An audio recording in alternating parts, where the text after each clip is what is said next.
on this remarkable morning. I am so blessed to share this with you. The day on which we remember the death of our Lord, the death of our Savior. Humanity transformed forever through 5 days that you and I are living in at the moment. It's such a pity that the world doesn't understand, doesn't grasp, and doesn't embrace. I want to share with you this morning on the theme of a wounded God, a restored humanity. A wounded God, a restored humanity. And I want to read with you from Isaiah 53.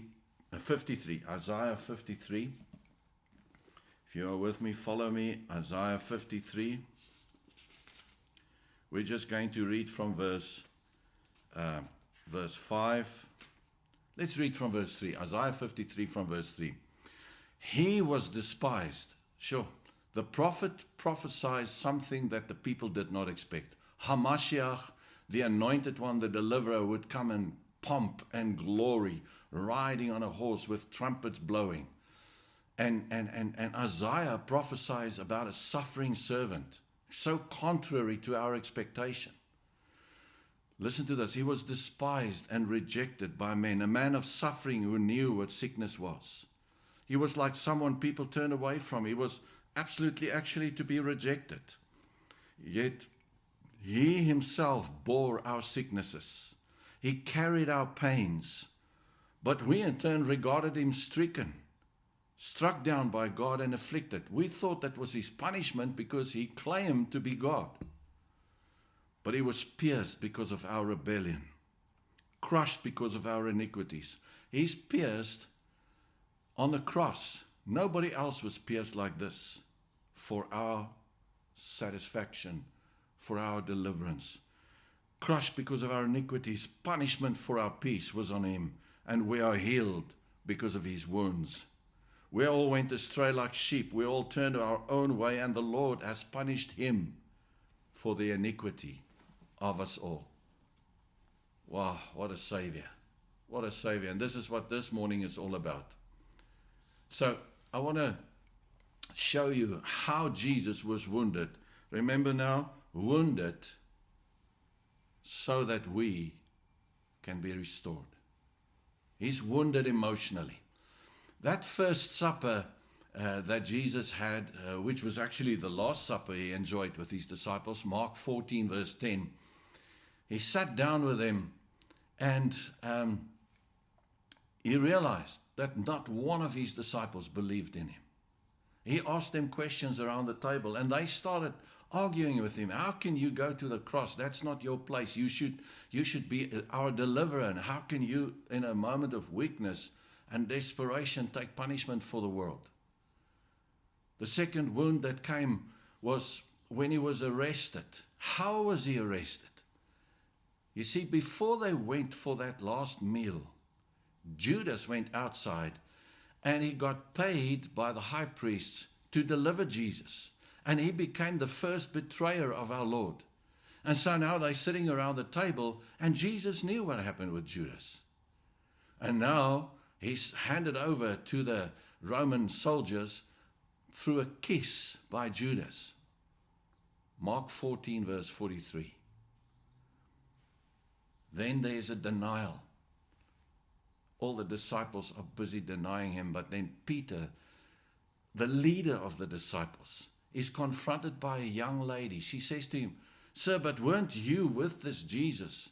You look so familiar. You look like the one that was with him."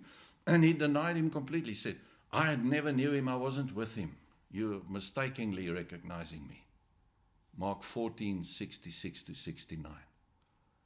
Then there's an investigation, and first the Jewish board investigated Jesus. Then they handed him over to the Roman governor. And so the question I ask is, do you weigh God?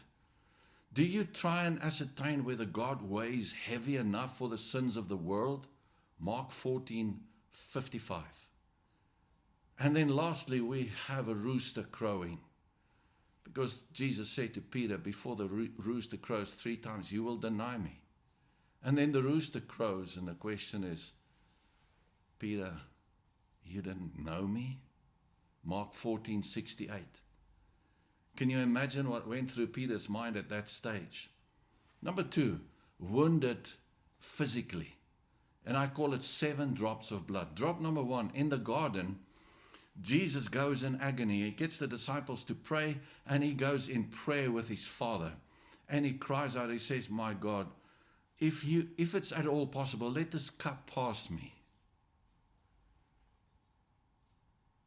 And then he goes into such deep intercession, such deep agony, that drops of blood appeared on him. Luke 22:44. And Jesus, the innocent, has to pay for the guilty, just like in Genesis 3, when an innocent lamb had to die for Adam and Eve. Drop number 2, his beard is plucked out. In Isaiah 50 verse 6, Isaiah prophesies about the Lord, and his beard is plucked out. Drops of blood. Drop number 3, they dressed him in royal garb. And then they put a crown of thorns, mocking him all the time. You are the King of the Jews. Deliver us. And they put the crown of thorns, and those thorns are 2 inches long. And those thorns cause blood to ooze from his head. Mark 15:17. Then drop number 4. His back is flogged. And a soldier comes with an apparatus that looks like a whip, but it has 9 strings with pieces of bone at the end. And as he hits the back of Jesus and pulls it back, those bones rip skin off his back. And they had to give him 39 blows according to the law. Mark 15 verse 15. And by the time this man finished with Jesus, his back was cut open to the bone. Drop number 5, he had to carry his own cross. With that open, bleeding back, he had to put his back under the cross and carry it. Eventually, they got a man called Simon of Cyrene to carry the cross for him. But that's drop number 5, Matthew 27:31. Then drop number 6, as he hung on the cross, they had to tie him. They pierced his hands and his feet with long 12-inch nails. Pierced by nails. 1 Peter 2:24, Peter describes the agony of those wounds on the cross. Drop number 7, Jesus died long before the other guys that were crucified, because he was so bruised, and he actually said, nobody takes my life from me, I hand my life over. So he gives up the ghost. He hands his life to his Father. And so to make sure that he was dead, a soldier came with a spear and put it in the side of Jesus into his heart, and blood and water came out, signifying that water and blood mixed in his heart, and his heart is dead. He died already. Drop number 7. Then thirdly, he's wounded spiritually. This is so powerful. In Matthew 27:45, we see that it's 12 o'clock in the afternoon, and Jesus is suffering, and he's talking to John about his mother, and he has last words, blood just absolutely running down his body. And the Father in that moment places all the sins of the world on his Son. And then he turns off the lights. He switches off the sun. And from the 6th hour, from 12 o'clock till the 9th hour, 3 o'clock in the afternoon, darkness over all the land. It's as if Father wants to hide the agony of the Son, the sinfulness of the Son, the absolute depravity of the Son in my stead. He wants to hide that from us. And then about the 9th hour, that was 3 o'clock in the afternoon, Jesus finally dies, and he cries out as he's dying, Eli, Eli, lama sabachthani, and he cries out, my Father, how could you forsake me? And Jesus calls his Father God, and he calls him distant. So that is the greatest spiritual wound that Jesus, our Messiah, could ever experience. But I close with this. His rejection absolutely guarantees my acceptance. The fact that Father turned his face away from his Son means that Father turned his face toward the sons. 1 Peter 2:24, 2 Corinthians 5:21, and Isaiah 53, verse 6. I bless you this morning. Let's pray together. On this awesome, awesome day of remembrance, my Father,